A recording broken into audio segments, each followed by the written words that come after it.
உங்கள் எல்லாரையும் மிக அன்போடு இந்த வேத பாட நேரத்திற்கு வரவேற்கிறோம். நாங்கள் மிகவும் ஒரு துக்கமான உள்ளத்தோடு இன்று இந்த வேத பாடத்தை நடத்துகிறோம். இலங்கையில் இருந்து வரும் எல்லா செய்திகளையும் கேட்கும் பொழுது உண்மையாகவே நாங்கள் மனம் நொந்து எங்கள் உள்ளம் நொறுங்குண்டு அங்கு நடைபெற்றிருக்கும் மிகப்பெரிய அழிவுகள், மரணங்கள், பொருளாதார இழப்புகள், இவற்றை எல்லாம் நாங்கள் கண்டறிந்து நாங்கள் ஜெபிப்பது மாத்திரமல்ல, ஆனால் எங்களால் செய்யக்கூடிய எல்லா உதவிகளையும் செய்ய நாங்கள் முன்வர வேண்டும் என்று நான் மிக அன்போடு உங்களுக்கு ஒரு அழைப்பு, ஒரு சவால் கொடுக்க விருப்பப்படுகிறேன். இலங்கையில் இருப்பவர்களுக்கு உதவி செய்ய நீங்கள் முன்வந்தால் நீங்கள் என்னோடு தொடர்பு கொள்ளலாம். அதன் மூலமாக நாங்கள் பண உதவிகளை அனுப்பி மக்களுக்கு தேவையான அத்தியாவசிய உணவுப் பொருட்களையாவது நாங்கள் வாங்கி கொடுக்க நாங்கள் எங்களால் செய்யக்கூடிய உதவிகளை கண்டிப்பாக நிச்சயமாக செய்ய வேண்டும். இன்று நாங்கள் கற்றுக்கொள்ள போகும் சங்கீதம் உண்மையாகவே இலங்கையில் இருக்கும் சூழ்நிலைகளுக்கு மிகவும் ஒரு பொருத்தமான சங்கீதம். சங்கீதம் 111. இந்த சங்கீதத்தை யார் எழுதினார் என்று எங்களுக்கு தெரியாது. ஆனால் இஸ்ரவேல் மக்கள் பாபிலோனிய தேசத்தில் கைதியலாக இருந்து விடுதலை செய்யப்பட்டு தங்கள் சொந்த நாட்டுக்கு வரும்பொழுது அவர்கள் சந்தித்த மிக பெரிய பிரச்சனைகள், மிக பெரிய கஷ்டங்கள், பொருளாதார தேவைகள், எதிரிகள் மத்தியில் இருந்து வந்த தாக்கங்கள், அதனால் தேவ மக்களை உற்சாகப்படுத்துவதற்காக இந்த சங்கீதம் பாடப்பட்டது, எழுதப்பட்டது. ஸோ இதை நாங்கள் மனதில் வைத்து இன்றைய பாடத்தை கற்றுக்கொள்ள போகிறோம். கஷ்ட காலங்களுக்காக கொடுக்கப்படும் மிக திறமையான ஆலோசனைகள் இந்த சங்கீதத்தில் நாங்கள் கண்டறியலாம். பாருங்கள், பரிசுத்த ஆவியானவர் எவ்வளவு அருமையாக இன்றைய இலங்கை நிலைமையை மனதில் வைத்து இன்று நாங்கள் இந்த சங்கீதத்தை கற்றுக்கொள்ள எங்களுக்கு கதவை திறந்திருக்கிறார். மிக பெரிய கஷ்ட காலங்களில் கொடுக்கப்படும் மிக திறமையான ஆலோசனைகள், தேவ கிரியைகளையும் தேவ வசனத்தையும் நினைவு கூறுவதன் மூலமாக தேவனை இன்னும் அதிகமாக நம்ப வருவோம். அதுதான் இந்த சங்கீதத்தில் இருக்கும் முக்கிய கருத்து. எங்கள் விசுவாசம் கட்டி எழுப்பப்பட வேண்டும். சோர்ந்து போயிருக்கும் இந்த நேரத்தில் ஆண்டவர் எங்கே இருக்கிறீர்?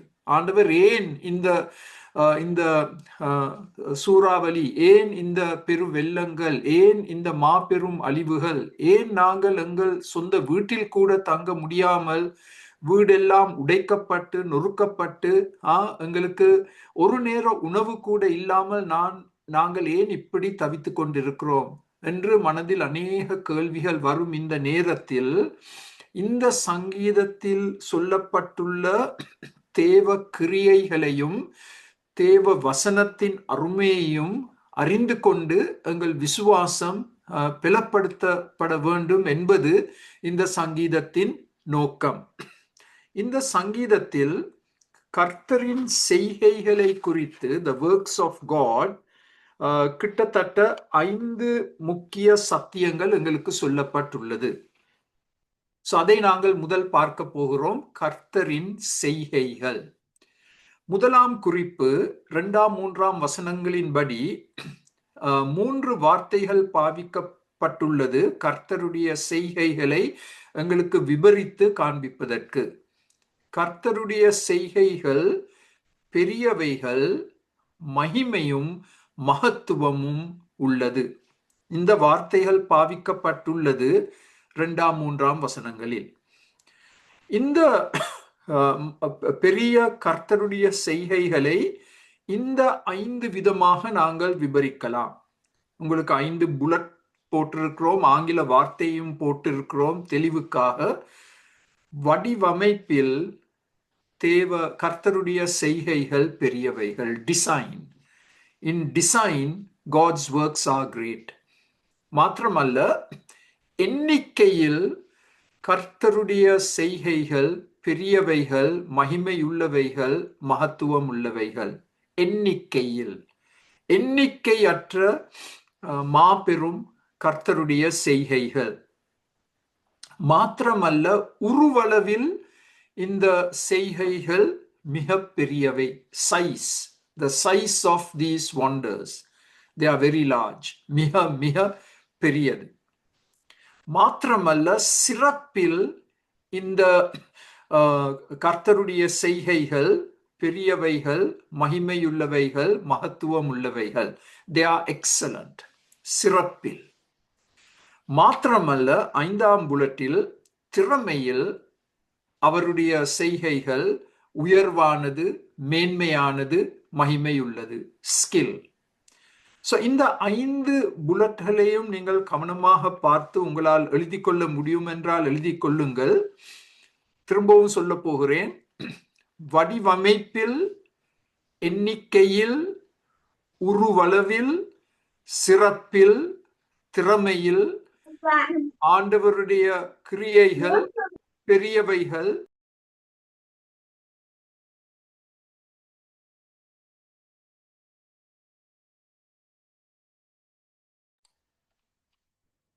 அது முதலாம் குறிப்பு. 2ஆம் 3ஆம் வசனங்களில் இருந்து நாங்கள் கற்றுக்கொள்ளக்கூடிய முதலாம் மிகப்பெரிய சத்தியம். இப்ப அடுத்த ஸ்லைடை நாங்கள் பார்த்தால், அடுத்த ஸ்லைடில் நாங்கள் இந்த 2 வசனங்களையும் வாசிக்க போகிறோம். சங்கீதம் 104. இதை நாங்கள் ஏற்கனவே படித்திருக்கிறோம். ஆனால் எங்களை ஞாபகமூட்டுவதற்காக, உற்சாகப்படுத்துவதற்காக திரும்பவும் இந்த 2 வசனங்களை வாசிக்க போகிறோம். கர்த்தாவே, உமது கிரியைகள் எவ்வளவு திரளாய் இருக்கிறது, அவைகள் எல்லாம் ஞானமாய் படைத்தீர், பூமி உம்முடைய பொருள்களினால் நிறைந்திருக்கிறது. எவ்வளவு அருமையான ஒரு வசனம். சங்கீதக்காரன் தேவனுடைய சிருஷ்டிப்பை விளக்கி காண்பிப்பதற்காக, அது ஆண்டவருடைய ஒரு மாபெரும் கிரியை. எவ்வளவு அழகாக இந்த வசனத்தில் அது சொல்லப்பட்டுள்ளது. அதே போல் 31ஆம் வசனத்தில் கர்த்தர் தம்முடைய கிரியைகளிலே மகிழுவார், சந்தோஷப்படுவார். அது மிக திறமையாக செய்யப்பட்டுள்ளது என்பதை ஆண்டவர் அறிந்து, அது அவருக்கு தெரியும், அவர் சந்தோஷப்பட போகிறார். இப்பொழுது 2ஆவதாக ஆண்டவருடைய கிரியைகளை சங்கீதம் 111 எப்படி விவரிக்கின்றது? 4ஆம் வசனத்தில் அவை அதிசயமானவைகள். இன்னும் ஒரு வார்த்தையை நீங்கள் பாவிக்க வேண்டும் என்றால் அற்புதமானவைகள். அந்த 2 வார்த்தைகளையும் நீங்கள் பாவிக்கலாம். அதிசயமானவைகள், அற்புதமானவைகள். இதை இன்னும் சில சங்கீதங்களில் நாங்கள் காணக்கூடியதாக இருக்கின்றது. சங்கீதம் 77 உம்முடைய பூர்வ காலத்து அதிசயங்களையே நினைவு கூறுவேன். நாங்கள் மறந்து விடுகிறோம். தேவன் செய்திருக்கும் மாபெரும் கிரியைகளை, அற்புதங்களை மிக எளிதில் மறந்து விடுகிறோம். அதனால் நாங்கள் அவற்றை நினைவு கூறுவது மிக மிக அவசியம். யாத்ராகமம் 15 இவ்விதமாக வாசிக்கின்றோம். அற்புதங்களை செய்கிறவருமாகிய உமக்கு ஒப்பானவர் யார்? இந்த காலகட்டத்தில் ஆண்டவர் திரும்பவும் அற்புதங்களை செய்ய வேண்டும் தம்முடைய மக்களுக்காக, இலங்கையில் இருக்கும் மக்களுக்காக. எவ்வளவோ கஷ்டத்தின் மத்தியில் இருக்கும் இந்த அருமையான விசுவாசிகளுக்காக, மக்களுக்காக ஆண்டவர் திரும்ப திரும்ப அற்புதங்களை செய்ய வேண்டும் என்று எங்களை ஊக்குவிக்கும் ஒரு வசனம். சங்கீதம் 145 உம்முடைய அதிசயமான கிரியைகளையும் குறித்து பேசுவேன். அப்ப பாருங்கள், சங்கீதம் 77 அவற்றை நான் நினைவு கூறுவேன், மறக்க மாட்டேன். சங்கீதம் 145 அவற்றை குறித்து நாங்கள் பேசுவோம். அதைத்தான் நாங்கள் இப்பொழுது செய்கிறோம். தேவனுடைய அற்புதங்களை, அதிசயங்களை நாங்கள் நினைவு கூர்ந்து அதை நாங்கள் இப்பொழுது பேசிக்கொண்டிருக்கிறோம். அதன் மூலமாக எங்களுக்கு ஒரு புது உற்சாகம் வரும், நம்பிக்கை வரும், விசுவாசம் வரும். அடுத்த ஸ்லைடில் நெக்ஸ்ட் ஓகே, ஏசாயா 25:1 இவ்விதமாக சொல்லப்பட்டுள்ளது, நீர் அதிசயமானவைகளை செய்தீர். இந்த மாபெரும் கஷ்டங்களின் மத்தியிலும் ஆண்டவர் அதிசயமானவைகளை செய்ய காத்திருக்கிறார். அதை நாங்கள் நம்ப வேண்டும். அதற்கான கதவுகளை ஆண்டவர் திறப்பார். எதிர்பாரான கதவுகளை ஆண்டவர் திறப்பார். சங்கீதம் 105 இவ்விதமாக வாசிக்கின்றோம், அவருடைய அதிசயங்களை எல்லாம் தியானித்து பேசுங்கள். இங்கே ஒரு புது வார்த்தை எங்களுக்கு கொடுக்கப்பட்டுள்ளது, தியானித்து பேசுதல். அவற்றை பற்றி நாங்கள் சிந்தனை செய்ய வேண்டும், பேச வேண்டும். சங்கீதம் 119 நாங்கள் இதை பொதுவாக ஒரு ஜெபமாக செய்வோம். 18ஆம் வசனம், உமது வேதத்தில் உள்ள அதிசயங்களை நான் பார்க்கும்படிக்கு என் கண்களை திறந்தருளும். ஒவ்வொரு முறையும் நான் வேதத்தை படிக்கும் பொழுது, அதை ஆராய்ந்து பார்க்கும் பொழுது, இந்த ஜெபம் என்னுடைய உள்ளத்திலும் உதடுகளிலும் எப்பொழுதும் காணப்படும். ஆண்டவரே, உம்முடைய வேதத்தில் எவ்வளவோ அதிசயங்கள் இருக்கு, அவற்றை நான் கண்டறியும்படிக்கு என்னுடைய ஆவிக்குரிய கண்களை, மனக்கண்களை தயவு செய்து திறந்தருளும் ஆண்டவரே. அப்படி நாங்கள் ஜெபித்து வேதத்தை வாசிக்க கற்றுக்கொள்ள ஆரம்பித்தால் நீங்களே ஆச்சரியப்படுவீர்கள், ஆண்டவர் எவற்றையெல்லாம் உங்களுக்கு காண்பிக்க போகிறார் என்று. சங்கீதம் 119:27 உமது கட்டளைகளின் வழியை எனக்கு உணர்த்தி அருளும், அப்பொழுது உமது அதிசயங்களை தியானிப்பேன். எப்பொழுது ஆண்டவர் தம்முடைய கட்டளைகளின் வழியை எனக்கு உணர்த்தும் பொழுது நான் தேவனுடைய அதிசயங்களை குறித்து தியானிப்பேன். அது இரண்டாம் காரியம். தேவ கிரியைகள் அற்புதமானவைகள், அதிசயமானவைகள். மூன்றாவதாக சங்கீதம் 111 என்ன சொல்லப்பட்டுள்ளது? 5ஆம் வசனத்தில், தமக்கு பயந்தவர்களுக்கு ஆகாரம் கொடுத்தார். இதுவும் ஒரு தேவ கிரியை, a work of God to provide for his people. எவ்வளவு ஒரு பொருத்தமான வசனம் இலங்கையில் கஷ்டப்படும் எங்களுடைய விசுவாசிகளுக்கு. இந்த 5ஆம் வசனம். சங்கீதம் 81 இவ்விதமாக வாசிக்கின்றோம், உச்சிதமான கோதுமையினால் அவர்களை போஷிப்பார், கண்மலையின் தேனினால் உன்னை திருப்தியாக்குவேன் என்று ஆண்டவர் சொல்றார். அந்த காலத்தில் கோதுமையும் தேனும் மக்களுடைய பொது உணவு.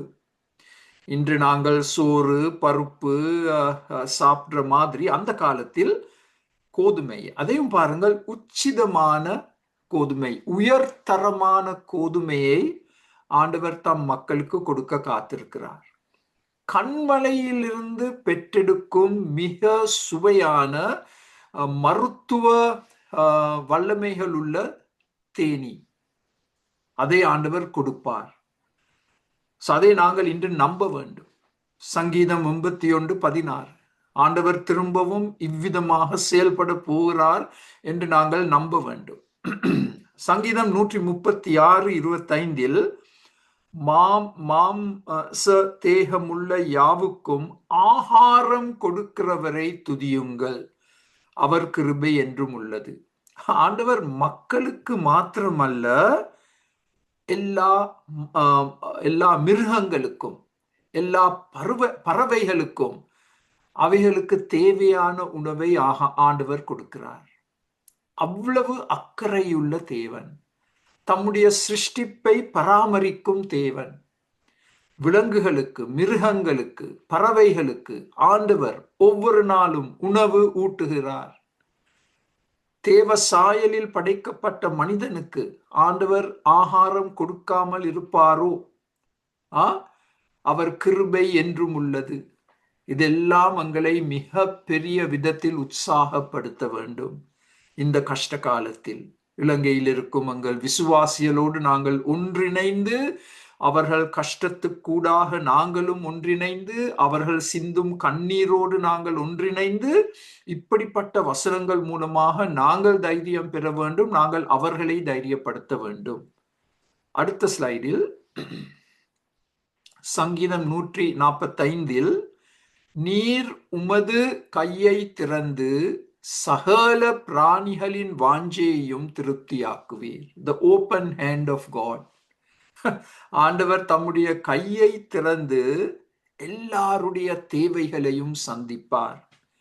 இவற்றை நாங்கள் எங்கள் ஜெபங்களில் பாவிக்க வேண்டும். இந்த காலகட்டத்தில் ஆண்டவரே, எங்களால் செய்யக்கூடியது மிகவும் குறைவான காரியங்கள் தான். நாங்கள் மனிதர்கள். நீர் உம்முடைய கையை திறந்தால் ஆண்டவரே, உணவில்லாமல் தவிக்கும் மக்களுடைய தேவைகள் நிச்சயமாக சந்திக்கப்படும்.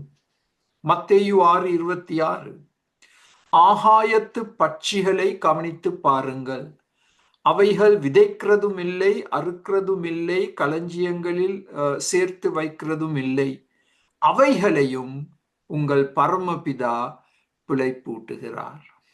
அவைகளை பார்க்கிலும் நீங்கள் விசேஷித்தவர்கள் அல்லவா? இந்த இந்த ஆகாயத்து பட்சிகள் சிந்தனை செய்து செயல்படாது. எங்கே நாங்கள் இன்று உணவை பெற்றெடுக்க போகிறோம் என்று கவலைப்படாது ஆகாயத்து பட்சிகள். ஏன்? பரமபிதா இந்த பட்சிகளை பிழைப்பூட்டுகிறார். அது நிச்சயம் என்றால் தேவ சாயலில் படைக்கப்பட்ட நம்மை ஆண்டவர் போஷிக்காமல் இருப்பாரோ? கேட்கப்பட வேண்டிய கேள்வி. ஒவ்வொரு நாளும் நான் விசேஷமாக கோடை காலத்தில் என் வீட்டு ஜன்னலூடாக வெளியே பார்க்கும் பொழுது எவ்வளவோ பறவைகள் நிலத்தில் வந்து உட்கார்ந்து எதையோ சாப்பிட்டு கொண்டிருக்கு. நான் எந்தவித உணவையும் போடவில்லை, ஆனால் எதையோ சாப்பிட்டு கொண்டிருக்கு. இந்த குளிர்காலத்தில் நான் அவதானித்தேன், ஒரு செடியில் பச்சை நிற இலைகள் இருந்தது. ஒரு பறவை வந்து அந்த பச்சை இலைகளை சாப்பிட ஆரம்பித்தது. மத்தேயு 6:26 பரமபிதா அந்த பறவையின் அந்த பசியை தீர்த்து வைத்தார் அந்த செடி மூலமாக. பொதுவாக மாரி காலத்தில் இலைகளை காண்பது மிக அரிது, ஆனால் ஒரு இலை வந்திருந்தது. அதன் மூலமாக அந்த பறவைக்கு அந்த உணவு அன்றைய தினம் ஆண்டவரால் பரமபிதாவினால் கொடுக்கப்பட்டது. இவற்றை எல்லாம் மிக திறமையாக விளக்கி காண்பிக்கும் ஒரு நபர் வேதத்தில் இருக்கிறார். அவருடைய பெயர் தான் எலியா. பயங்கர பஞ்ச காலம், தண்ணீர் இல்லை, உணவில்லை. அந்த காலகட்டத்தில் ஆண்டவர் எலியாவை போஷித்தார். ஒரு காகத்தின் மூலமாக உணவு கொண்டு வரப்பட்டது. ஒரு சிறிய நதியிலிருந்து அவருக்கு தண்ணீர் கிடைத்தது. எலியாவின் தேவன் எங்கள் தேவன். அதை நாங்கள் நம்பி விசுவாசித்து இந்த ஆண்டவர் இன்றும் இவ்விதமாக செயல்பட போகிறார் என்ற நம்பிக்கையோடு இலங்கையில் இருக்கும் எங்கள் மக்களுக்காக நாங்கள் ஜெபிக்க வேண்டும். நான்காவதாக சங்கீதம் 111 தேவ கிரியைகளை குறித்து நாங்கள் தொடர்ந்து படிக்கும் பொழுது கிரியைகளின் பலன் அது 6ஆம் வசனத்தில் சொல்லப்பட்டுள்ளது. ஜாதிகளின் சுதந்திரத்தை தமது ஜனங்களுக்கு கொடுத்ததினால் தமது கிரியைகளின் பலத்தை அவர்களுக்கு தெரியப்படுத்தினார். பலன் என்று சொன்னால் வல்லமை. தேவன் எப்படி தம்முடைய வல்லமையை தம் மக்களுக்கு காண்பித்தார்?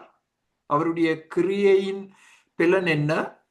எகிப்து அடிமைத்தனத்திலிருந்து, பாபிலோனிய அடிமைத்தனத்திலிருந்து மக்கள் விடுவிக்கப்பட்டார்கள்.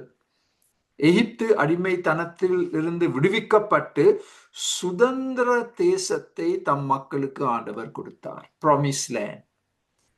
அது ஆண்டவருடைய கிரியையின் பலன். அடிமை தேசத்தில் இருந்து தங்களுக்கென்று ஒரு சுதந்திர தேசம் தேவனால் கொடுக்கப்பட்டது. பாலும் தேனினாலும் நிரம்பி வழியும் ஒரு தேசம். Land flowing with milk and honey. அது எங்கள் தேவன்.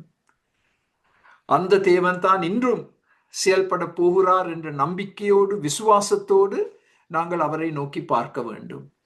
அடுத்த ஸ்லைடில் உபாகமம் 4:38 இதை மிக அழகாக விபரமாக நமக்கு எடுத்து கூறுகிறது.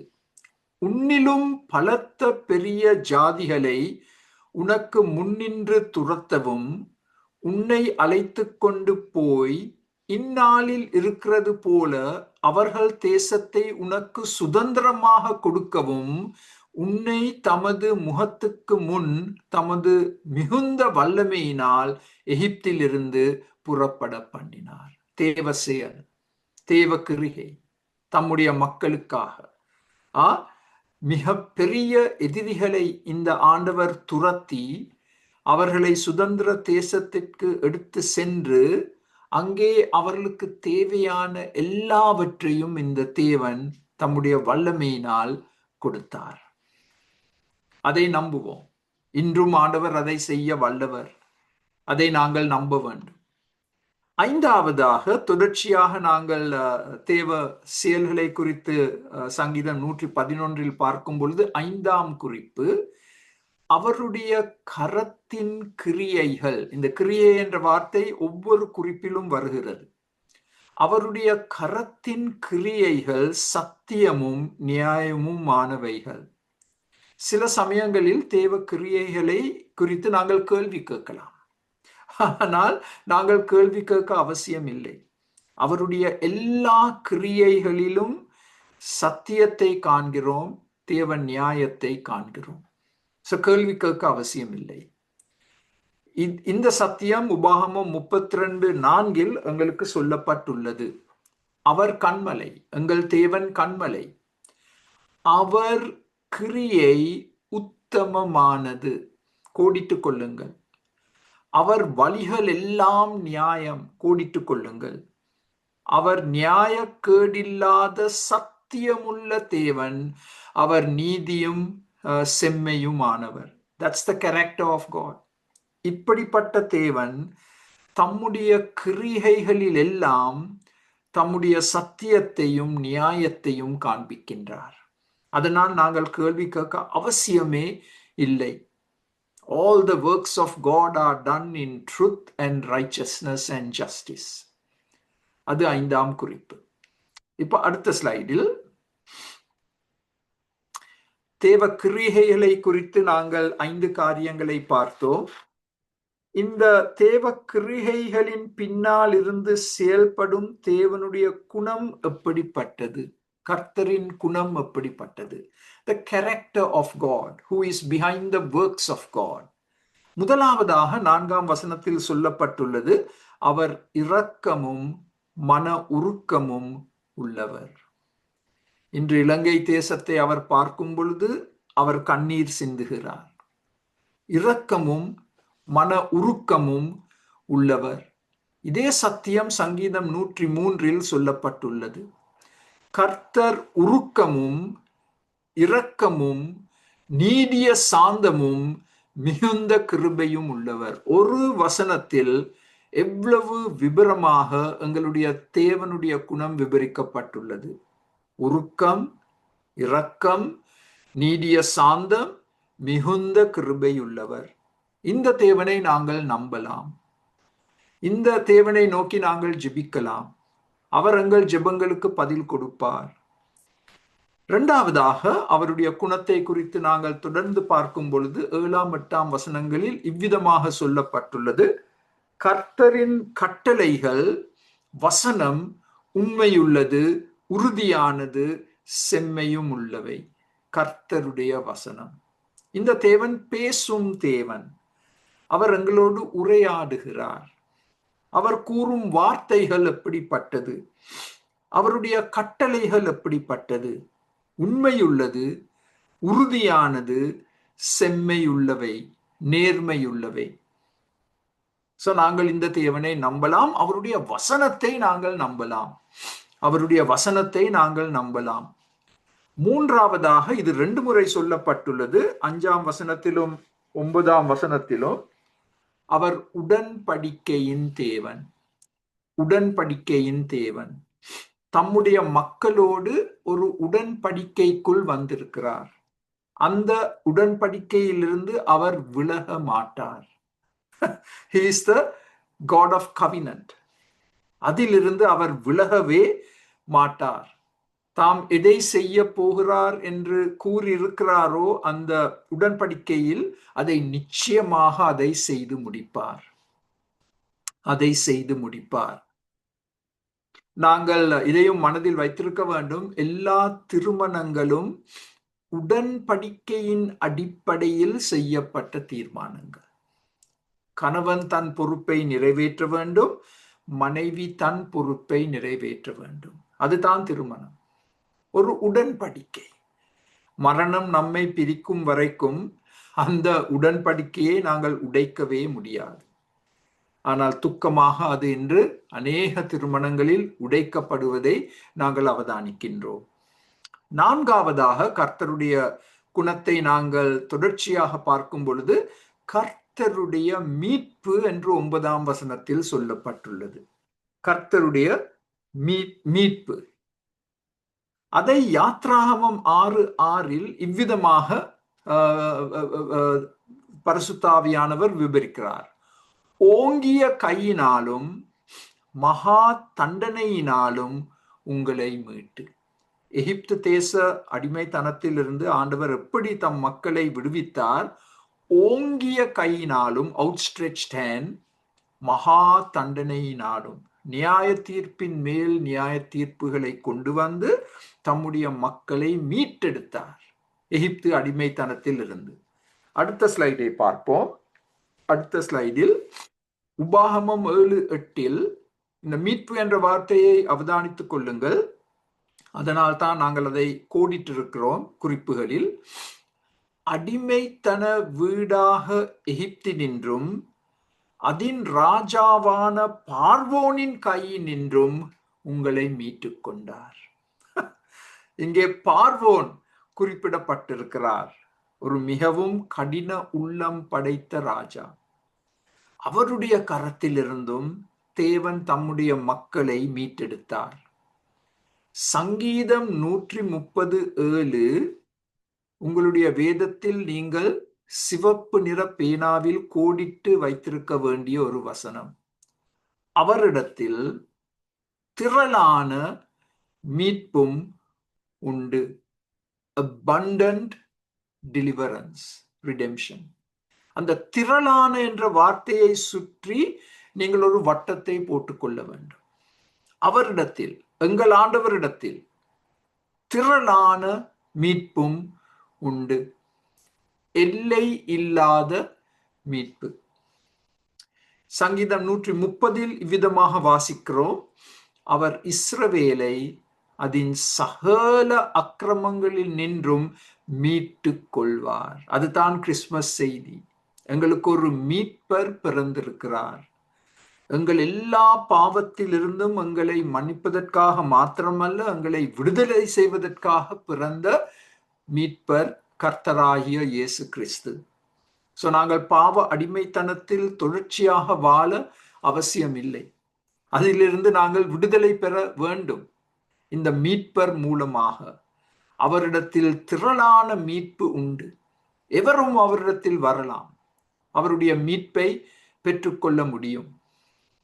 ஐந்தாவதாக இந்த ஆண்டவருடைய குணத்தை நாங்கள் தொடர்ந்து விபரித்து சொல்லும் பொழுது, ஐந்தாவதாக 9ஆம் வசனத்தில் கர்த்தரின் நாமம் சொல்லப்பட்டுள்ளது. அவருடைய நாமம் என்று சொன்னால் அவருடைய குணம். His name is his nature, his character. கர்த்தரின் நாமம் பரிசுத்தமும் பயங்கரமானது. எங்களுக்கு ஒரு நடுக்கத்தை கொண்டு வர வேண்டும். அப்படிப்பட்ட ஒரு நடுக்கத்தை நாங்கள் இன்று காணவில்லை. நாங்கள் தேவன் என்ற பெயரை சும்மா பாவித்துக் கொண்டு வருகிறோம். ஒரு நடுக்கம் இருக்க வேண்டும். அந்த நாமம் பயங்கரமானது. சங்கீதம் 96 எல்லா தேவர்களிலும் பயப்படத்தக்கவர் அவரே. போலி தெய்வங்களை பார்த்து நாங்கள் பயப்பட அவசியம் இல்லை. ஆனால் இந்த தேவனை பார்த்து, ஜீவனுள்ள சத்திய தேவனை பார்த்து நாங்கள் கண்டிப்பாக பயப்பட வேண்டும். உபாகமம் 28 உன் தேவனாகிய கர்த்தர் என்றும் மகிமையும் பயங்கரமுமான நாமத்திற்கு பயப்படு. அதே சத்தியம். அவருடைய நாமம் மகிமையும் பயங்கரமுமானது.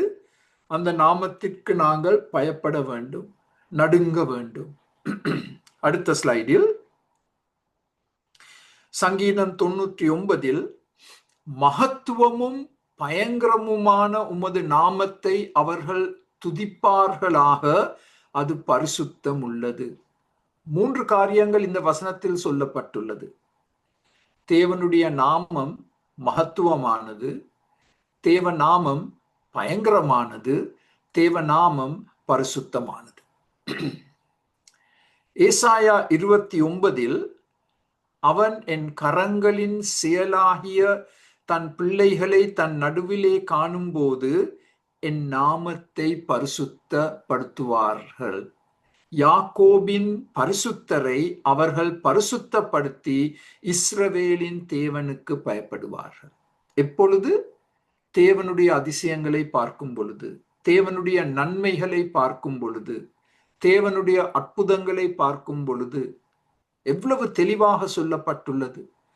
மக்கள் பயப்படுவார்கள், இந்த தேவனுடைய நாமத்தை பரிசுத்தப்படுத்துவார்கள். பரிசுத்தப்படுத்துவார்கள் என்று சொன்னால் அதை வீணாக பாவிக்க மாட்டார்கள். அந்த நாமத்தை வீணாக பாவிக்க மாட்டார்கள். அது பிரித்தெடுக்கப்பட்ட நாமம், அதி உயர் நாமம், பரிசுத்த நாமம். அந்த நாமத்தை எங்கள் உதடுகளில் எடுக்கக்கூட நாங்கள் தயங்க வேண்டும். சங்கீதம் 65 தேவன் மனு புத்திரரிடத்தில் நடப்பிக்கும் கிரியையில் பயங்கரமானவர். தேவ கிரிகைகளின் மூலமாக அவர் பயங்கரமானவர் என்பதை நாங்கள் அறிந்து கொள்ள வருகிறோம். அவரோடு நாங்கள் விளையாட முடியாது.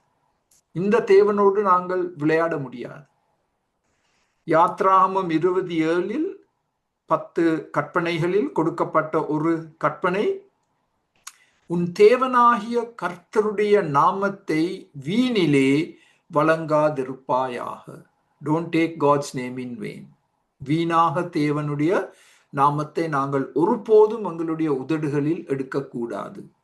ஆங்கிலத்தில் நீங்கள் கேட்டிருப்பீர்கள், எங்களை அறியாமலே ஓ மை காட் என்று சொல்வோம், ஓ கோஷ் என்று சொல்வோம். அதெல்லாம் முற்றிலும் தவிர்க்கப்பட வேண்டும்.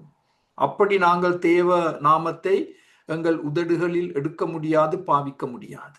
அப்படி யாராவது அந்த விதத்தில் பாவித்தால் நாங்கள் அவர்களை திருத்த வேண்டும். யாத்ராகமம் 20:7 அடிப்படையில். மத்தேயு 6 உங்களுக்கு நன்றாக தெரிந்த கர்த்தருடைய ஜெபத்தில், பரமண்டலங்களில் இருக்கிற எங்கள் பிதாவே, உம்முடைய நாமம் பரிசுத்தமாக காக்கப்படுவதாக. அது பிரித்தெடுக்கப்பட்ட நாமம். அந்த நாமம் எப்பொழுதும் பரிசுத்தமாக காக்கப்பட வேண்டும். ஏனோ தானோ என்ற முறையில் அந்த நாமத்தை நாங்கள் எங்கள் உதடுகளில் எடுக்க முடியாது, பாவிக்க முடியாது. அந்த நாமத்தின் மூலமாக நாங்கள் மக்களை சபிக்கவும் முடியாது. இப்ப அடுத்த ஸ்லைடை நாங்கள் பார்த்தால், தேவனுடைய 5 கிரியைகளை பார்த்தோம். தேவனுடைய குணத்தை குறித்து 5 சத்தியங்களை பார்த்தோம். இப்பொழுது 4 காரியங்களை பார்க்க போகிறோம். இந்த ஒரு சங்கீதத்திலிருந்து என்றென்றைக்கும் நித்தியமாக நிரந்தரமாக இருக்கும் 4 காரியங்கள். ஆங்கிலத்தில் forever என்ற வார்த்தை பாவிக்கப்பட்டுள்ளது. forever, என்றென்றைக்கும் நித்தியமாக நிரந்தரமாக இருக்கும் சில சத்தியங்கள். நாங்கள் வாழும் இன்றைய உலகம் ஒரு நிச்சயமற்ற உலகம். எல்லாம் தற்காலிகமானது. ஆனால் இந்த 4 சத்தியங்களும் எப்பொழுதும் நிலைத்திருக்கும், நித்தியமானது. முதலாவது தேவனுடைய நீதி. 3ஆம் வசனத்தின்படி தேவனுடைய நீதி என்றென்றைக்கும் நித்தியமாக நிரந்தரமாக இருக்கும். தேவனுடைய நீதி. சங்கீதம் 89 நீதியும் நியாயமும் உம்முடைய சிங்காசனத்தின் ஆதாரம், கிருபையும் சத்தியமும் உமக்கு முன்பாக நடக்கும். எவ்வளவு அழகான ஒரு வசனம். தேவனுடைய சிங்காசனத்தின் அஸ்திபாரம் அவருடைய நீதியும் நியாயமும்.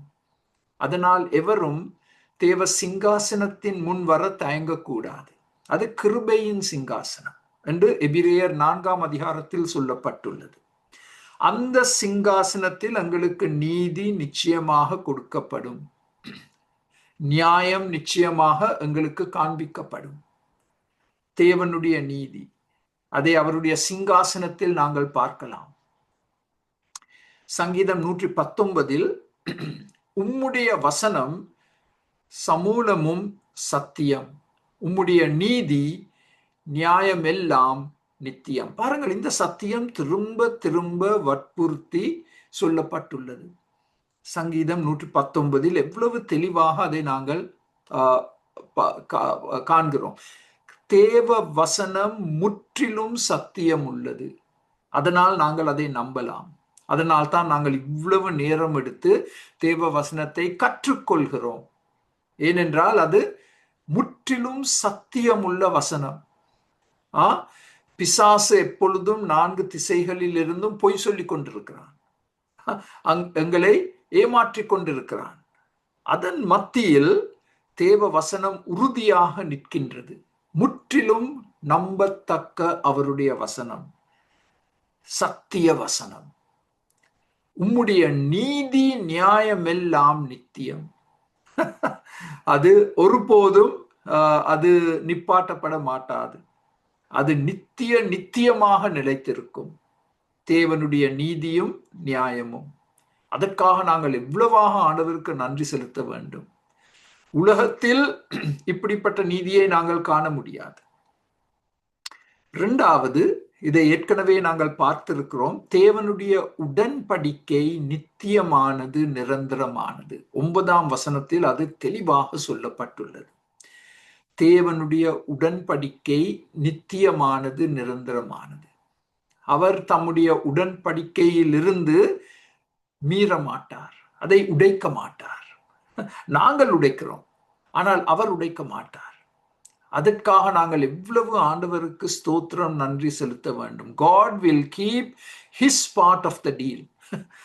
எதை நான் செய்ய போகிறேன் என்று ஆண்டவர் சொல்லியிருக்கிறாரோ அதை கண்டிப்பாக நிச்சயமாக செய்தே முடிப்பார். அதை குறித்து அதுக்கு மாற்று கருத்துக்கு இடமில்லை. மூன்றாவதாக, நிலைத்திருக்கும் காரியங்களில் மூன்றாவது, தேவனுடைய கட்டளைகள் வசனம் எப்பொழுதும் நிலைத்திருக்கும். இதை சங்கீதம் 119 நாங்கள் காண்கிறோம். கர்த்தாவே, உமது வசனம் என்றென்றைக்கும் வானங்களில் நிலைத்திருக்கிறது. நித்திய வசனம், சத்திய வசனம். அவருடைய கட்டளைகள் எந்த காலத்துக்கும் பொருந்தும். அதை மாற்றி அமைக்க அவசியமில்லை. பூமியில் மனிதன் கொடுக்கும் கட்டளைகளை நேரத்துக்கு நேரம் மாற்றி அமைப்பார்கள். ஆனால் தேவனுடைய கட்டளைகளை குறித்து நாங்கள் அப்படி செய்ய அவசியம் இல்லை. 10 கற்பனைகளை எடுத்து பாருங்கள். எவ்வளவோ நூற்றாண்டுகள் சென்றும் அந்த கட்டளைகள் மாறாமல் இந்த 21ஆம் நூற்றாண்டில் அது பாவிக்கப்பட்டு வருகிறது சமுதாயங்களில். தேவனுடைய கட்டளைகள் வசனங்கள் நித்தியமானது, நிரந்தரமானது. நான்காவதாக, தேவ புகழ்ச்சி 10ஆம் வசனத்தின்படி நித்தியமாக, நிரந்தரமாக நிலை நிற்கும். தேவனுடைய புகழ்ச்சி, தேவனுடைய கீர்த்தி, அது குறைவுபடாது. அந்த புகழை, அந்த கீர்த்தியை நாங்கள் பாட்டின் மூலமாக பாடுகிறோம், செய்திகள் மூலமாக பரப்புகிறோம். தேவனுடைய புகழ்ச்சி, தேவனுடைய கீர்த்தி. ராகாப் என்னும் ஒரு வேசி இருந்தால், உங்களுக்கு அந்த கதை நன்றாக தெரியும். அவள் அந்த 2 இஸ்ரவேல் ஸ்பைஸ் என்று சொல்வோம், அவர்களை ஒளித்து வைத்திருந்தாள். ஏன் தெரியுமா? இஸ்ரவேலின் தேவனுடைய கீர்த்தி புகழ்ச்சி அவள் காதுகளுக்கு வந்திருந்தது. அப்ப நீங்க கேட்கலாம், எப்படி எப்படி அவளுக்கு அந்த ஆண்டவரை அவள் அறிய வந்தாள்? அவருடைய தொழிலின் மூலமாக. அவள் வேசி. எவ்வளோ பேர் அவளிடம் வருவார்கள் தங்கள் தேவைகளை பூர்த்தி செய்வதற்காக. அப்பொழுது அவர்கள் இஸ்ரவேலின் தேவனை குறித்து பேசுவார்கள், அவருடைய புகழ்ச்சியை குறித்து பேசுவார்கள். அதன் மூலமாக ராகாபின் உள்ளத்தில் விசுவாசம் பிறந்தது. அந்த தேவன் மேல் ஒரு நம்பிக்கை ஏற்பட்டது. அந்த தேவனுக்கு பயந்து நடக்க அவள் தீர்மானித்தாள். எபிரேயர் 11 விசுவாச அதிகாரத்தில் ராகாபின் பெயர் சொல்லப்பட்டுள்ளது. கிறிஸ்துமஸ் காலத்தில் ராகாபின் பெயரை நாங்கள் நினைவு கூறுகிறோம். ஏன்? அவள் தேவனுடைய புகழ்ச்சியை, கீர்த்தியை கேட்டாள். தொழில் மூலமாக கேட்டாள், அதை நம்பினாள், விசுவாசித்தாள், ரட்சிக்கப்பட்டாள். நாங்களும் அருமையானவர்களே கிறிஸ்துமஸ் காலத்திற்குள் வந்திருக்கிறோம். கர்த்தராகிய இயேசு கிறிஸ்துவின் புகழ்ச்சியை, கீர்த்தியை எங்கும் நாங்கள் பரப்ப வேண்டும். அவர் மூலமாக மாத்திரம்தான் ரட்சிப்புண்டு. அதை நாங்கள் மறந்துவிடக் கூடாது. அதை நாங்கள் பரப்ப வேண்டும். அடுத்த ஸ்லைடில்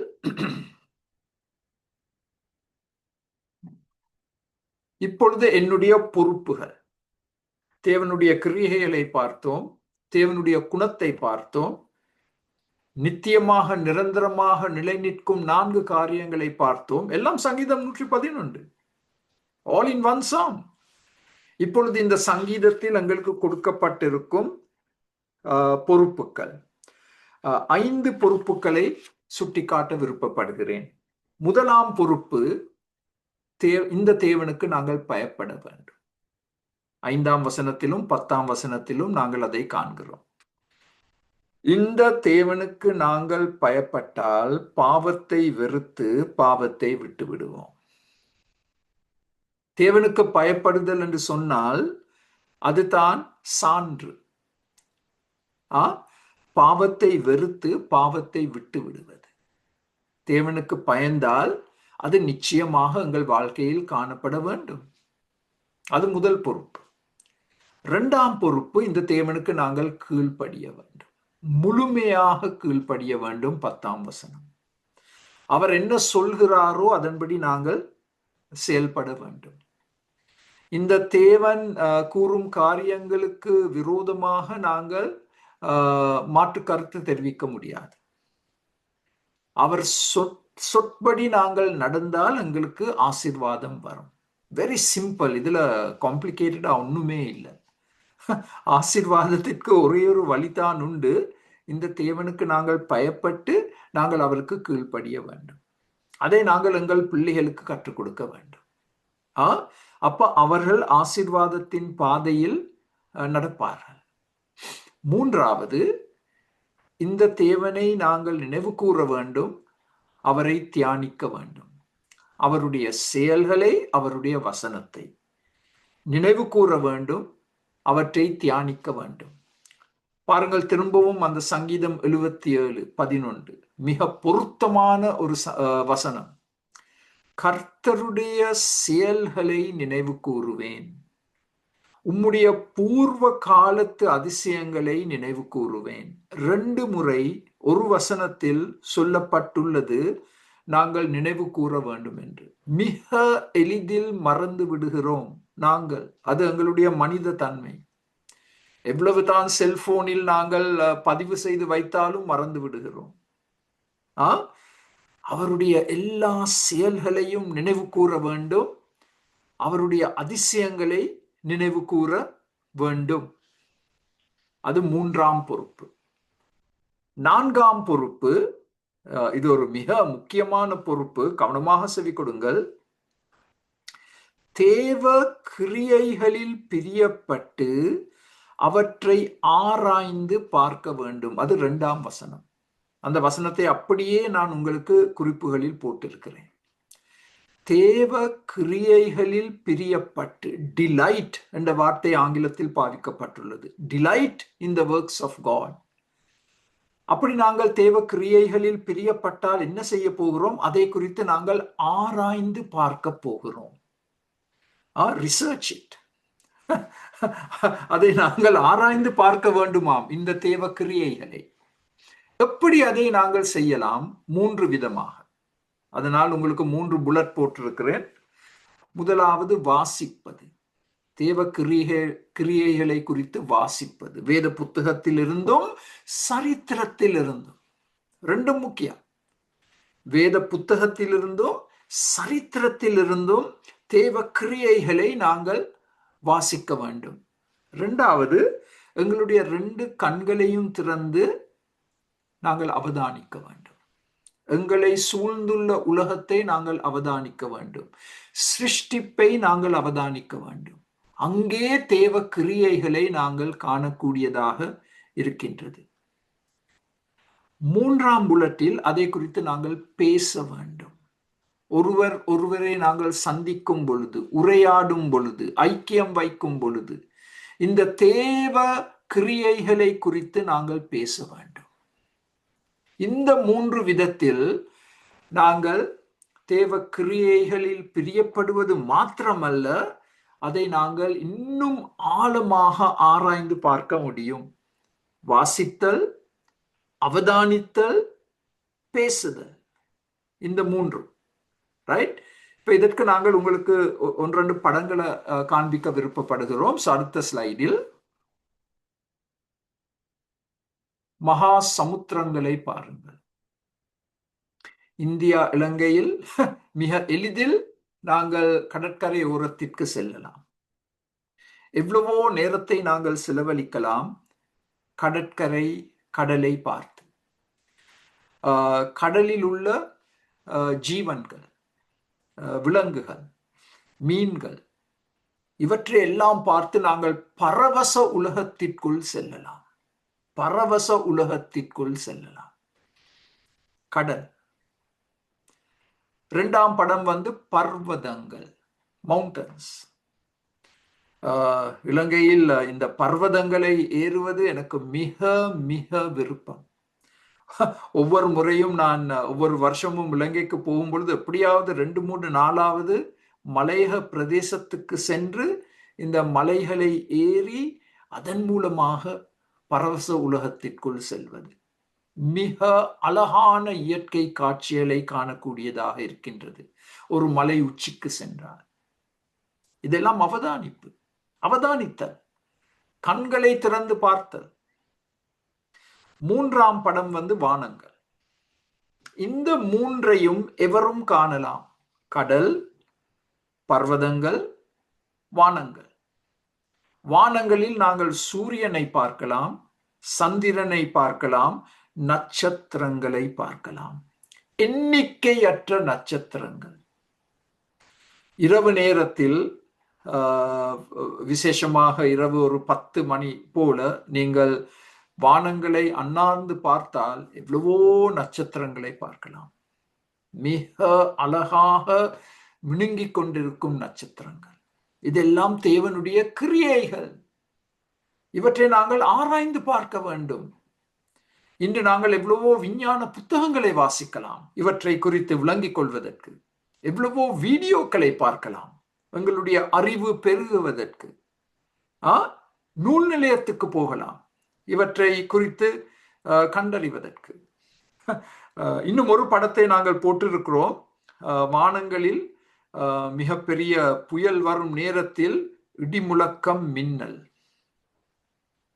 வானங்களில் எங்களால் பார்க்கக்கூடிய மின்னல், அது எங்களுக்கு எவ்வளவு பெரிய ஒரு அதிர்ச்சியை கொண்டு வரும், ஒரு பயத்தை கொண்டு வரும். எனக்கு தெரியும் சிலர் இந்த மின்னல் நேரத்தில் கட்டிலுக்கு அடியில போய் ஒளிந்து கொள்வார்கள் பயத்தில். மின்னல் தேவனுடைய வல்லமையை வெளிப்படுத்தும் ஒரு கிரியை. சோ ஆண்டவர் இவற்றையெல்லாம் எவரும் எங்கிருந்தாலும் பார்க்கக்கூடிய விதத்தில் இவற்றை வைத்திருக்கிறார். கடல், பர்வதங்கள், வானங்கள், கிரகங்கள், மின்னல், நட்சத்திரங்கள், இவற்றை வைத்தே நாங்கள் தேவ கிரியைகளை ஆராய்ந்து பார்க்கலாம். அவற்றில் நாங்கள் பிரியப்படலாம். இயற்கையை நாங்கள் வணங்கக்கூடாது, ஒருபோதும் இயற்கையை நாங்கள் வணங்கக்கூடாது. ஆனால் இயற்கையின் தேவனை நாங்கள் வணங்க நாங்கள் ஏவப்படுகிறோம். நான் சில சமயங்களில் எனக்கு இந்த நடப்பது சரியான விருப்பம். எவ்வளவு தூரமாவது நான் நடக்க நான் தயார். ஏன்? நடக்கும் பொழுது காணும் காட்சிகளை வைத்து என்னுடைய ஆண்டவரை நான் காணக்கூடியதாக இருக்கின்றது. உண்மையாகவே இந்த மலையக பிரதேசத்தில் வாழும் விசுவாசிகளை குறித்து நான் எரிச்சல் அடைகிறேன். உங்களுக்கு எவ்வளவு அருமையான சந்தர்ப்பங்கள் கொடுக்கப்பட்டிருக்கு. ஒவ்வொரு நாள் காலையிலும் எழும்பியதும் நீங்கள் உங்களுடைய சுற்றாடலை பார்த்தால் தேவனுடைய மகிமையை காணக்கூடியதாக இருக்கின்றது. அதை நாங்கள் முழுமையாக பிரயோகித்துக் கொள்ள வேண்டும், முழுமையாக பிரயோகித்துக் கொள்ள வேண்டும். அது எங்களுடைய ஒரு மிகப்பெரிய பொறுப்பு. இப்ப அடுத்த ஸ்லைடை பார்த்தால் 5ஆம் பொறுப்பு, இது 1ஆம் வசனம். 1ஆம் வசனத்தை இறுதி வரைக்கும் நான் வைத்திருக்கிறேன் ஒரு நோக்கத்தோடு. முழு இருதயத்தோடும் இந்த அதிசயங்களின் தேவனை நாங்கள் துதிக்க வேண்டும். முழு மனதோடு, அரைக்குறையாக அல்ல. அதுவும் 2 இடங்கள் குறிப்பிடப்பட்டுள்ளது 1ஆம் வசனத்தில். மகா சபையில், 2வது சங்கத்தில். மகா சபை என்று சொன்னால் எல்லா தேவ மக்களும் ஒன்று கூடும் இடம். சங்கம் என்று சொன்னால் சில கூட்டங்கள், ஒரு சிலர் ஒன்று சேரும் இடங்கள். இன்று நாங்கள் அதற்கு கொடுத்திருக்கும் பெயர் ஸ்மால் குரூப்ஸ், லைஃப் குரூப்ஸ் என்றும் சொல்வோம். இங்கு கனடா போன்ற நாடுகளில் அது பிரபல ஒரு சந்திப்பு. ஒரு 5 பேர், 6 பேர், 10 பேர் ஓரிடத்தில் வாரத்துக்கு ஒரு முறை, 2 வாரங்களுக்கு ஒரு முறை ஒன்று சந்தித்து தேவ வசனத்தை வாசித்து அதை ஒன்றாக கற்றுக்கொண்டு ஜெபித்து ஐக்கியம் வைக்கும் இடங்கள், நேரங்கள். சங்கீதக்காரன் சொல்றார், மகா சபையில் எல்லாரும் ஒன்று கூடியிருக்கும் இடத்தில் நான் என் தேவனை முழு மனதோடு துதிப்பேன். நான் வெட்கப்படாமல், மற்றவங்க என்னை பார்த்து சொல்ல போறாங்க என்ற எண்ணங்கள் ஒன்றும் இல்லாமல் அவரை நான் துதிப்பேன். கைகளை உயர்த்தி நான் துதிப்பேன், கைகளை தட்டி நான் துதிப்பேன். 2ஆம் இடம் சிறு கூட்டங்கள். சிறு கூட்டங்களிலும் நான் என் தேவனை முழு மனதோடு துதிப்பேன். இந்த சத்தியம் திரும்ப திரும்ப வேதத்தில் வெவ்வேறு இடங்களில் உச்சரிக்கப்பட்டுள்ளது.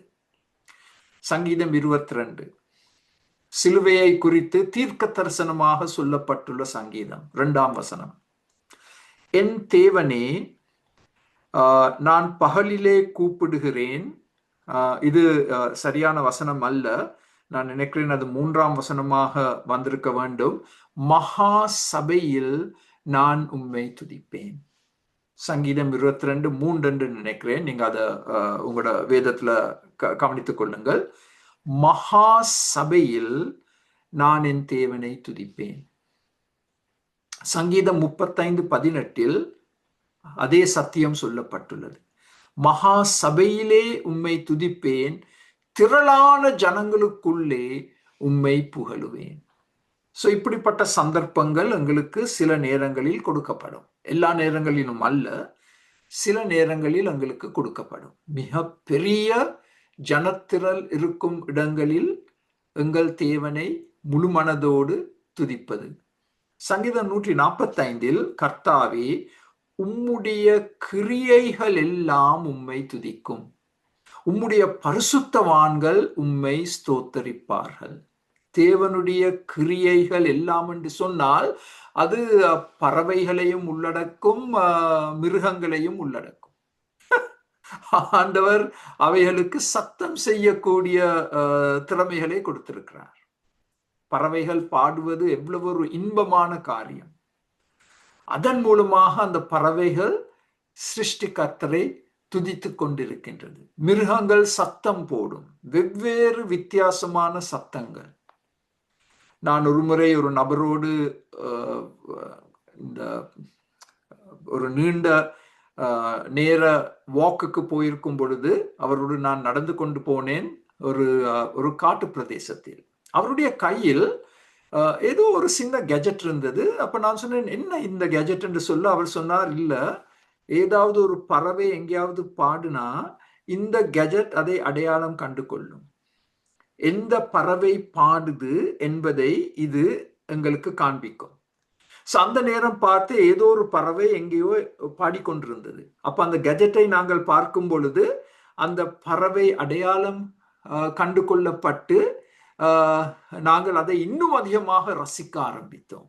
அப்படிப்பட்ட கெஜெட்ஸ் இன்னைக்கு இருக்கு. மனிதன் அதை உருவாக்கி இருக்கிறான். உம்முடைய கிரியைகள் எல்லாம் சிருஷ்டிப்பு, முழு சிருஷ்டிப்பும் எங்கள் தேவனை துதிக்கும். நாங்கள் ரட்சிக்கப்பட்ட நாங்கள், தேவனுடைய பரிசுத்தவான்கள், அவரை கண்டிப்பாக நிச்சயமாக முழு மனதோடு முழு இருதயத்தோடு எப்பொழுதும் துதிக்க வேண்டும். அது எங்களுடைய 5ஆம் பொறுப்பு. இந்த கஷ்டமான சூழ்நிலையின் மத்தியிலும் கூட இலங்கையில் நாங்கள் எங்கள் தேவனை துதிக்க வேண்டும். அழிவுகளுக்காக அல்ல, ஆனால் தேவன் ராஜரீகம் செய்கிறார். God is in control. God is sovereign. அதை நினைவு கூர்ந்து நாங்கள் தேவனை துதிக்கலாம். இப்ப அடுத்த ஸ்லைடை பார்க்க போகிறோம். இதில் இறுதியாக நாங்கள் பார்க்க போகும் காரியம், இந்த சங்கீதத்தை வைத்து தேவ வசனம், தேவ கிரியைகளை தியானித்து செயல்படும் போது வரும் நன்மைகள், விளைவுகள். What are the blessings when we meditate on the works of God and the word of God? கவனமாக பாருங்கள். சிவப்பில் போட்டிருப்பது தேவ வசனத்தையும் தேவ கிரியைகளையும் தேவ நியாய தீர்ப்புகளையும் நாங்கள் தியானிக்கும் பொழுது, அதன்படி நாங்கள் செயல்படும் பொழுது எங்கள் வாழ்க்கையில் வரும் நன்மைகள் என்ன? 10 நன்மைகளை நான் உங்களுக்கு சுட்டிக்காட்ட விருப்பப்படுகிறேன். இதை மிக சீக்கிரமாக சொல்ல போகிறேன். உங்களுக்கு இந்த PDF அனுப்பி வைக்கப்படும். அதனால் எழுத முயற்சி எடுக்க வேண்டாம், கேளுங்கள். முதலாவது, கெம்பீரமாக நாங்கள் தேவனை துதிக்கலாம். வாடிய துதி அல்ல. not praise that is dry and dull. சில சமயங்களில் அது எங்களுக்கு நடக்குது, எனக்கு நடந்திருக்கு. என்னுடைய துதி ஒரு வாடிய பூவை போல், ஒரு வாடிய துதி, ஒரு உற்சாகம் இல்லை, ஒரு உற்சாகம் இல்லை. சிந்தனையோடு நான் அந்த துதியை செய்யவில்லை, சும்மா செய்கிறேன், கடமைக்காக செய்கிறேன். தேவ செயல்களை நான் தியானிக்கும் பொழுது, தேவ வசனத்தை தியானிக்கும் பொழுது ஒரு புது உற்சாகம் எனக்கு வருகிறது. கெம்பீரமாக நாங்கள் தேவனை துதிக்க ஆரம்பிக்கின்றோம். கெம்பீரமாக, உற்சாகத்தோடு, உணர்ச்சிகளோடு நாங்கள் தேவனை துதிக்க ஆரம்பிக்கின்றோம். என்னுடைய தனிப்பட்ட அபிப்பிராயம், நான் எப்பொழுதும் சொல்வதுண்டு, எங்கள் துதி நேரம் எப்பொழுது நடைபெற வேண்டும்? பிரசங்கத்துக்கு முன் அல்ல. பிரசங்கத்துக்கு முன் ஜெபம், பிரசங்கத்துக்கு பிறகு ஒரு துதி நேரத்தை வைத்தால் எல்லாரும் மிகவும் உற்சாகத்தோடு தேவனை துதிக்க ஆரம்பிப்பார்கள். ஏன் தெரியுமா? தேவ வசனத்தை கேட்டார்கள், தேவ வசனத்தின் மூலமாக உணர்த்தப்பட்டார்கள், உற்சாகம் அடைந்தார்கள். So we have got the order mixed up. Order mixed up. அது என்னுடைய தனிப்பட்ட அபிப்பிராயம் வேதத்தின் அடிப்படையில். 2ஆம் விளைவு, நன்மை, எல்லா பயத்திலிருந்தும் விடுதலை பெறுவோம். எல்லா பயங்கரங்களிலிருந்தும் மாத்திரமல்ல, எல்லா பயத்திலிருந்தும். சங்கீதம் 34 நாங்கள் அதை காண்கிறோம். நான் என் தேவனை நோக்கி பார்த்தேன், அவர் என்னை என் எல்லா பயங்களில் இருந்தும் விடுவித்தார். இலங்கையில் வாழும் எங்கள் அருமையானவர்களுக்கு இது எவ்வளவு பொருத்தமானது. எவ்வளவோ பயத்தில் வாழ்ந்து கொண்டிருக்கிறீங்க. நாளைய தினம் எங்களுக்கு போதிய அளவு உணவு இருக்குமா? நாங்கள் திரும்பவும் எங்களுடைய வீட்டுக்கு செல்ல முடியுமா? எங்களுடைய பொருளாதாரம் எப்படி இருக்கும்? நாங்கள் மருந்து வாங்க முடியுமா? என்றெல்லாம் எவ்வளவோ கேள்விகள், பயங்கள். ஆனால் தேவ கிரியைகளை, தேவ வசனத்தை நாங்கள் தியானிக்கும் பொழுது எல்லா பயங்களிலிருந்தும் விடுதலை பெறுவோம். மூன்றாவது 10ஆம் வசனத்தின்படி தேவ ஞானத்தை பெற்றுக்கொள்வோம். தேவ ஞானம். நாங்கள் தேவனுக்கு பயப்படும் பொழுது அது ஞானத்தின் ஆரம்பம் என்று இந்த 10ஆம் வசனத்தில் சொல்லப்பட்டுள்ளது. இந்த தேவ ஞானம் இன்று எங்களுக்கு எவ்வளவு அவசியம். தீர்மானங்களை எடுக்க இருக்குதான் ஒவ்வொரு நாளும் தீர்மானங்கள் எடுக்க இருக்கு எங்கள் எல்லாருக்கும். அதுக்கு எங்கிருந்து ஞானம் வரப்போகுது? நாங்கள் தேவ வசனத்தை, தேவ கிரியைகளை தியானிக்கும் பொழுது அந்த ஞானம் எங்களுக்கு கொடுக்கப்படும். நான்காவது, அதோடு சம்பந்தப்பட்ட இன்னும் ஒரு அருமையான விளைவு, நட்புத்தியோடு செயல்படலாம். With a good understanding. நட்புத்தியோடு செயல்பட முடியும். அந்த ரெண்டும் சம்பந்தப்பட்டது. தேவ ஞானம், நட்புத்தி, அந்த ரெண்டு வார்த்தைகளும் பாவிக்கப்பட்டுள்ளது 10ஆம் வசனத்தில். குட் அண்டர்ஸ்டாண்டிங், நட்புத்தியோடு. ஐந்தாவது, சோர்ந்து போனவர்களை நாங்கள் உற்சாகப்படுத்தலாம். தேவ கிரியைகள் மூலமாக, தேவ வசனத்தின் மூலமாக. எவ்வளோ பேர் இன்று சோர்ந்து போயிருக்கிறார்கள். நாளைய தினம் என்னத்தான் நடைபெறும்? இன்று ஒரு சகோதரி எனக்கு சொன்னார்கள், ஆராதனை முடிவடைந்ததும் இலங்கையில் பூமி அதிர்ச்சிகள் நடைபெறும் என்று இப்பொழுது விஞ்ஞானிகள் எச்சரிக்கை கொடுத்திருக்கிறார்கள் என்று. இந்த மிக பெரிய விபத்துகள் போதாதென்றால் பூமி அதிர்ச்சிகள் வந்தால் பாருங்கள், அதை சிந்தித்து பார்க்கவே முடியாது. சோர்ந்து போனவர்களை நாங்கள் உற்சாகப்படுத்த வேண்டும். தேவ வசனத்தின் மூலமாக, தேவ கிரியைகளின் மூலமாக. அடுத்த ஸ்லைடில் இன்னும் 5 இருக்கு. 6வது, இது சங்கீதம் 66 மிக அழகாக சொல்லப்பட்டுள்ளது. தேவனுடைய செய்கைகளை வந்து பாருங்கள் என்ற அழைப்பை, சவாலை எல்லோருக்கும் நாங்கள் கொடுக்க வேண்டும். அந்த 5ஆம் வசனத்தில் சொல்லப்பட்டுள்ள அதே வார்த்தைகளை நான் பாவித்திருக்கிறேன். தேவனுடைய செய்கைகளை வந்து பாருங்கள் என்று நாங்கள் வானத்தை காண்பிக்கலாம், சமுத்திரத்தை காண்பிக்கலாம், பர்வதத்தை காண்பிக்கலாம், நட்சத்திரத்தை காண்பிக்கலாம், சூரியனை காண்பிக்கலாம், சந்திரனை காண்பிக்கலாம், மின்னலை காண்பிக்கலாம். தேவனுடைய செயல்களை வந்து பாருங்கள். ஏன் அதை பார்க்க வேண்டும்? அப்ப இந்த தேவன் மேல் நாங்கள் இன்னும் அதிக நம்பிக்கை வைக்க போகிறோம். என் தேவன் இப்படிப்பட்ட தேவனா என்று நான் அதிசயப்பட்டு இன்னும் அதிகமாக இந்த தேவனை நான் நம்ப வருவேன்.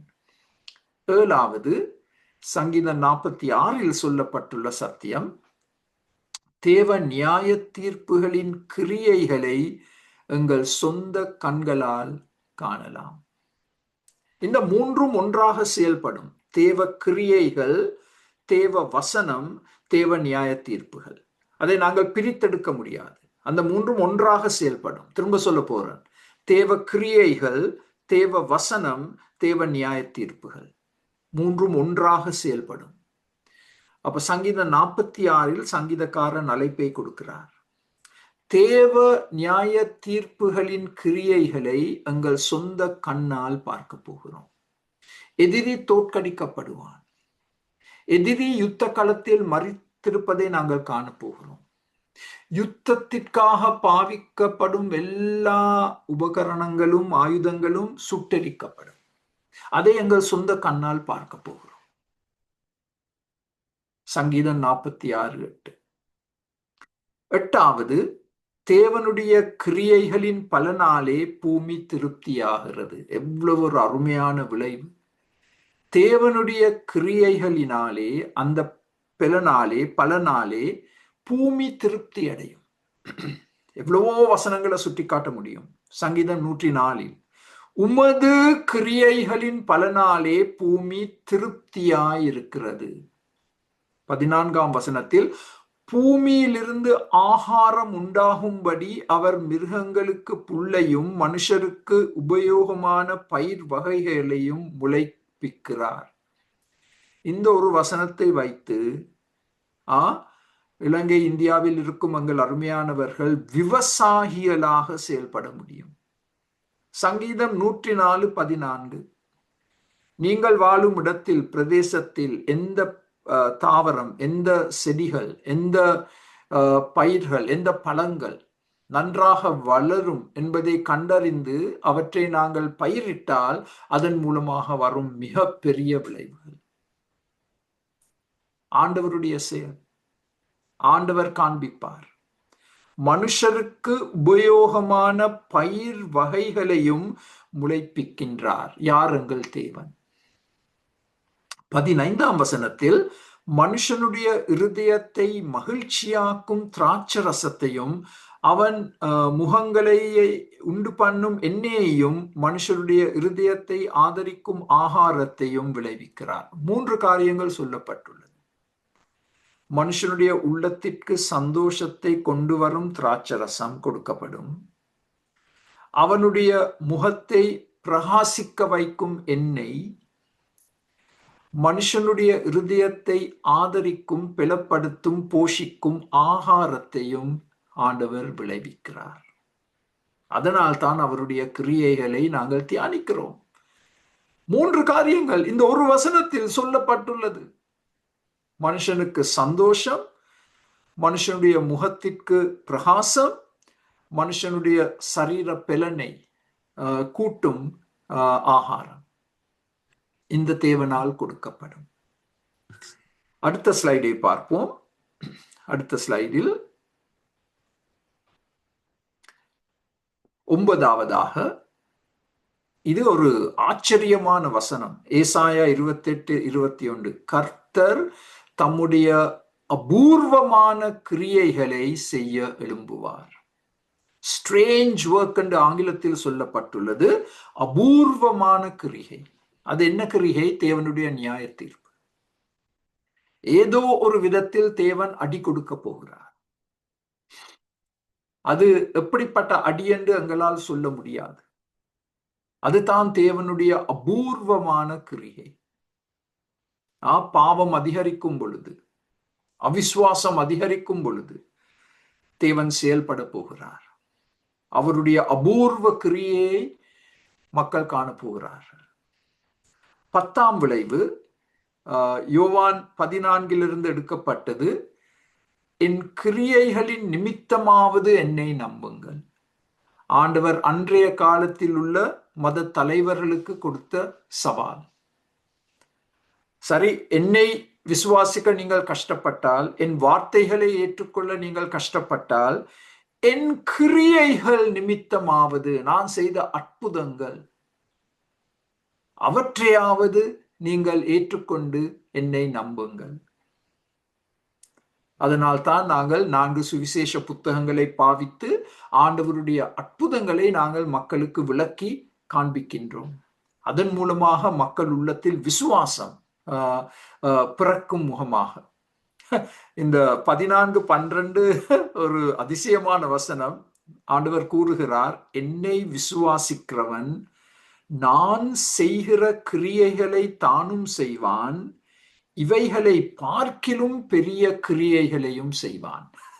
தேவ கிரியைகள். இப்ப இதை வைத்து நாங்கள் 3 மணித்தியாலம் விவாதிக்கலாம். ஆனா சுருக்கமாக சொல்ல போனால் இந்த பெரிய கிரியைகள் என்ன? நற்செய்தி பணி, சீஷத்துவத்தின் பணி. ஆண்டவர் 12 சீஷர்களை கட்டி எழுப்பினார்.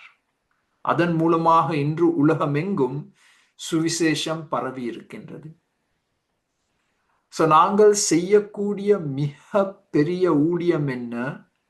நற்செய்தி பணியில் ஈடுபடுவது, சீஷத்துவத்தின் பணியில் ஈடுபடுவது. ஒரு முறை நாங்கள் ஒரு வாகனத்தில் பிரயாணித்துக் கொண்டிருக்கும் பொழுது அங்கே சில வாலிபர்கள், நன்றாக படித்த வாலிபர்கள், PhD பட்டம் எல்லாம் பெறப்போகும் வாலிபர்கள், அவர்கள் எதையோ கதைச்சு கொண்டிருக்கிறாங்க வேதத்தின் அடிப்படையில். அப்ப அங்கிருந்த ஒருவருடைய தகப்பன், அவர் ஒரு வைத்தியர். அவர் என்ன தட்டி கேட்டார், what you make of all this? ஆங்கிலத்தில் கேட்டார், what you make of all this conversation? இவங்களுடைய சம்பாஷணையிலிருந்து நீங்கள் வந்த முடிவு என்ன? அப்ப நான் சொன்னேன், நாங்கள் ஒரு சிம்பிள் காரியத்தை எவ்வளவு காம்ப்ளிகேட் பண்ணியிருக்கிறோம். மத்தேயு 28, உலகம் எங்கும் சென்று நற்செய்தியை அறிவித்து எல்லா ஜாதிகளையும் சீஷத்துவத்தின் பாதையில் வழிநடத்துங்கள் என்ற கட்டளையை ஆண்டவர் கொடுத்தார். சோ நான் கேட்கும் கேள்வி இதுதான். இந்த வாலிபர்களிடத்திலும் நான் அந்த கேள்வியை கேட்டேன். என்ன கேள்வி? இந்த வருஷத்தில் நீங்கள் யாரை ஆண்டவரிடம் வழிநடத்தினீர்கள்? இரண்டாம் கேள்வி, நீங்கள் யாரை சீஷத்துவத்தின் பணியில் வழிநடத்தி கொண்டிருக்கிறீர்கள்? Whom have you led to Christ? Whom are you discipling? அதற்கு உங்களால் பதில் சொல்ல முடியாவிட்டால் நீங்களும் நானும் கீழ்ப்படியாமையின் பாதையில் பிரயாணித்துக் கொண்டிருக்கிறோம். மத்தேயு 28. நாங்களும் ஆண்டவருடைய கிரியைகளில் இன்று ஈடுபடலாம். நற்செய்தி பணி, சீஷத்துவத்தின் பணி. சோ இதுதான் 10 விளைவுகள். நன்மைகளோடு கலந்து வரும் 10 விளைவுகள். இறுதியாக ஒரு வசனத்தை காண்பித்து முடிக்க போகிறோம். இதுதான் இறுதி வசனம். எங்கள் எல்லாருக்கும் மிகவும் விருப்பமான ஒரு வசனம். பிலிப்பியர் 1:5 தமிழில், ஆங்கிலத்தில் பிலிப்பியர் 1:6. உங்களில், இந்த கிரியை என்ற வார்த்தை, அதைத்தான் நாங்கள் இங்கே விளக்கி சொல்ல போகிறோம். உங்களில் நற்கிரியையை தொடங்கினவர் அதை இயேசு கிறிஸ்துவின் நாள் பரியந்தம் முடிய நடத்தி வருவார் என்று நம்பி, ஆண்டவர் எங்கள் எல்லாருடைய உள்ளத்திலும் ஒரு நற்கிரியையை ஆரம்பித்தார். எப்பொழுது? ரட்சிப்பின் தினத்தில். அந்த நற்கிரியை தொடர்ச்சியாக செயல்பட்டு வருகிறது. அது எப்பொழுது பூர்த்தியாகும்? ஆண்டவருடைய 2ஆம் வருகையின் போது. எங்களுக்குள் ஆரம்பிக்கப்பட்ட அந்த நற்கிரியை இன்று செயல்பட்டு கொண்டு வருகிறதா? அதுதான் கேட்கப்பட வேண்டிய கேள்வி. இல்லாவிட்டால் ஏதோ ஒரு காரணத்துக்காக அதற்கு ஒரு முற்றுப்புள்ளியை போட்டிருக்கிறோமா? பாவமாக இருக்கலாம், அவிசுவாசமாக இருக்கலாம். அந்த நற்கிரியை ஊக்குவிக்கப்பட வேண்டும். ஒவ்வொரு நாளும் உங்களுடைய வாழ்க்கையிலும் என்னுடைய வாழ்க்கையிலும். அது எப்பொழுது பூர்த்தியாகும்? ஆண்டவருடைய 2ஆம் வருகையின் போது. இது ஒரு அருமையான வசனம். அநேகர் தங்களுடைய பிறந்த தினத்தை கொண்டாடும் பொழுது நான் பாவிக்கும் ஒரு வசனம். He who began a good work in you will continue and bring it to completion at the soon return of the Lord Jesus Christ. ஜெபிப்போம். இன்றைய இந்த பாடத்திற்காக நன்றி செலுத்துகிறோம் ஆண்டவரே. எவ்வளவோ சத்தியங்களை கற்றுக்கொண்டோம். மிகவும் பொருத்தமான பாடம். இன்று நாம் எங்கள் இலங்கை சூழ்நிலையை கவனிக்கும் பொழுது இந்த பாடத்தின் மூலமாக எங்களை உற்சாகப்படுத்தும், எங்களை பலப்படுத்தும். ஆண்டவரே, சோர்ந்து போன எங்களை நீர் தூக்கி எழுப்பும். இலங்கையில் இருக்கும் எங்கள் அருமையான விசுவாசிகளோடு பாதிக்கப்பட்ட விசுவாசிகளுடைய எல்லா தேவைகளையும் சந்தித்தருளும். எங்களையும் அந்த தேவைகளை சந்திக்க பாவித்தருளும். இன்று எங்களோடு கலந்து கொண்ட ஒவ்வொருவரையும் கண்ணோக்கி பாரும் ஆண்டவரே. நான் மிகவும் ஆச்சரியப்பட்டேன். 50க்கு மேலானவர்கள் இன்று கலந்து கொண்டார்கள். இலங்கையிலிருந்து அநேகர் கலந்து கொள்ள மாட்டார்கள் என்று நான் நினைத்திருந்த போதிலும் நீர் ஆண்டவரே அதிசயமான ஒரு காரியத்தை செய்திருக்கிறீர். இன்று கூட 50க்கும் மேலானவர்கள் எங்களோடு கலந்து கொண்டார்கள். அதற்கு நாங்கள் உமக்கு நன்றி செலுத்துகிறோம், துதி செலுத்துகிறோம். ஆண்டவரே, கலந்து கொண்டு ஒவ்வொருவரையும் கண்ணோக்கி பார்த்து ஆசீர்வதியும், பலப்படுத்தும். இயேசுவின் நாமத்தில் ஜெபம் கேளும் பிதாவே. ஆமென், ஆமென்.